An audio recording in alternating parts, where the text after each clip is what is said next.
Hi நண்பர்களே, welcome to Venkat Subi vlogs. இன்றைக்கி நம்ம விளாகில் என்ன பார்க்க போகிறோன்னா, செலியன் வந்து ஊரில் இருக்கான். ஊரில் விட்டு ஒரு வாரம் ஆகுது. அவனை தான் கூட்டிகிட்டு வர போகிறோம். வாங்க வீடியோக்குள்ளே போகலாம். இந்த வெயில் டைம் ஆயிடுச்சுனாலே அப்பா வந்து நொங்கு வியாபாரம் பண்ணுவார். அண்ணன் வீட்டுக்கு போகிறதுக்கு முன்னாடியே அப்பா நொங்கு கடை வச்சுருக்காரு. நான் இங்கே கடைக்கிட்ட இறங்கிட்டேன், நீங்கள் வந்துடுங்க தம்பியை கூட்டிகிட்டு அப்படின்னு சொல்லியிருந்தேன். அப்புறம் சோழன் வந்து எங்கள் அம்மா கிட்டே இவ்வளோ நாள் பேசினதே கிடையாது. இப்போ தான் நிறைய பேசுகிறேன். நான் ஃபோனில் சொல்லுவேன் அம்மா கிட்டே, அம்மா நான் நல்லா பேச தெரியல, ஆனால் அந்த சைகையில் பேசுகிறான் அம்மா அப்படின்னு சொல்லுவேன். அம்மா என்ன என்கிட்ட எல்லாம் பேசவே மாட்டேங்கிறான் அப்படின்னு. இப்போ கூட பப்ஜி விளையாடுறாரான் தலைவர். அவங்க அண்ணன் விளையாடுவார், அதை பார்த்து அவனும் பண்ணுறானா. எங்கள் அப்பா என்னமோ பேசுகிறாங்கன்னு எங்கள் அப்பாவை பார்க்கலாம். அப்புறம் எங்கள் அம்மா எங்கள் அப்பா கூடலாம் கொஞ்சம் நேரம் நின்று பேசி முடிச்சாச்சு. அப்பாவோட எங்கள் அப்பா கடை எங்கே இருக்குன்னா, திருச்செங்கோட்டில் வால்ரகேட்லேருந்து பஸ் ஸ்டாண்ட் போகிற லைனில் சிஹெச்பி காலனி இடத்துல தான் இருக்குது. கண்டிப்பாக நம்ம வீடியோஸ் திருச்செங்கோட்டிலேருந்து யாராவது பார்த்தீங்கன்னா எங்கள் அப்பா கடையில் போய் வாங்குங்க கண்டிப்பாக. ரொம்ப நாள் கழித்து செலியன் வந்துட்டான். செலியனை பார்த்ததும் அவனும் செலியன் கூட விளையாடுறான், செலியனும் சோளையும் கூட விளையாடுறான். அவன் தம்பிக்கு இதை கொடுங்க, தம்பிக்கு அது கொடுங்க, வாயில் போடாதரா முட்டாய் காமனால் கழிச்சு அப்படின்னு எல்லாம் சொல்லி கொடுத்துட்டு இருக்கான். பாசம் பொங்கி வலிஞ்சிக்கிட்டு இருக்குது. இவள் வந்துட்டா பாருங்களேன். எங்கள் அக்கா ஏதோ வேலையாக திருச்செங்கோடு வந்திருந்தாங்க. அவங்க என்னமோ ட்ரெஸ் எடுக்கிறதுக்காக கடைக்கு போயிருக்காங்க. இவன் இந்த பர்ஸை தூக்கிட்டு இதை வாங்கியே கொடுத்தாகணும்னு அப்படின்னு அடம் பிடிச்சி வாங்கியிருக்கேன். இந்த பர்ஸ் 500 ரூபாயா.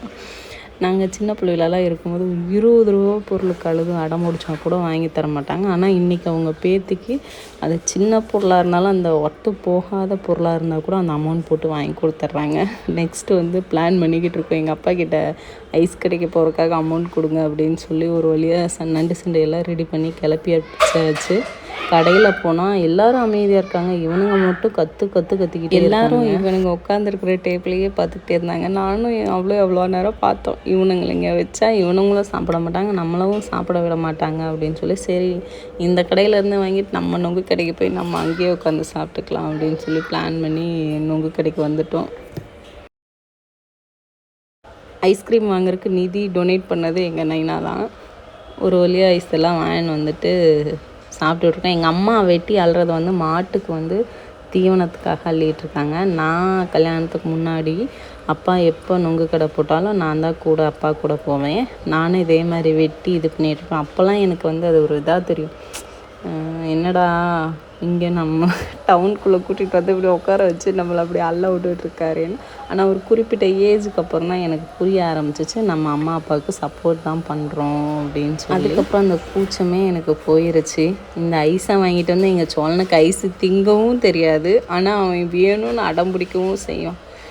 ஏற்கனவே சளி பிடிச்சிருக்கு 2 பேர்த்துக்கும். இதில் இந்த ஐஸு வேறு சாப்பிட்டு நான் ஹாஸ்பிட்டல் கூட்டிகிட்டு போய் அலையணும். ஒரு வழியாக ஐஸ் சாப்பிட்டு முடிச்சதும் அம்மாவும் அப்பாவும் நொங்கு விற்றுட்டு கிளம்பிட்டாங்க. அண்ணன் ஒய்ஃப் வந்து என்னை பஸ் ஸ்டாண்டில் பஸ்ஸு வச்சு விட்டா. அவளுக்கு ஒரு பாயை சொல்லிவிட்டு 2 பேர்த்தையும் பஸ்ஸில் வச்சு அடைச்சி கூட்டிகிட்டு வந்தாச்சு. கிளம்புற டைமில் பாதி வழியிலேயே 2 பேருமே தூங்கிட்டானுங்க. ஏறினப்போ பண்ண சேட்டை இருக்குது பாருங்கள். ஒருத்தன் ஃபோன் பண்ணி அவங்க தாத்தா கிட்டே பேசுகிறீங்க, ஒருத்தன் ஃபோன் பண்ணி நான் அப்பா கிட்டே பேசணுங்கிறான். சின்னவனா அப்போ தான் நான் இங்கேருந்து காலைல தான் கிளம்பி போகிறேன். அப்பா அப்பா அப்பா அப்பா அப்படின்ட்டே பஸ்ஸில் வந்துக்கிட்டே இருந்தான். ஒரு வழியாக கொஞ்சம் தூரம் போனதுமே தூங்கிட்டானுங்க. ஒரு ஊருக்கும் வந்து சேர்ந்தாச்சு. நெக்ஸ்ட் ஒரு வீடியோவில் பார்க்கலாம். நம்ம சேனல் பிடிச்சிருந்தா சப்ஸ்கிரைப் பண்ணிக்கோங்க.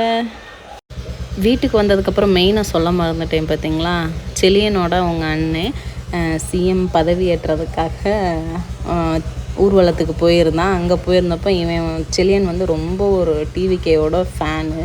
அங்கே போய் கொடியை வாங்கிட்டு வந்திருக்கேன்டா அப்படின்னு சொன்னது, வீட்டுக்கு வரணும்னு வந்துட்டு வந்ததும் கொடியை எடுத்து எப்படி ஆட்டிகிட்டு இருக்கான் பாருங்கள்.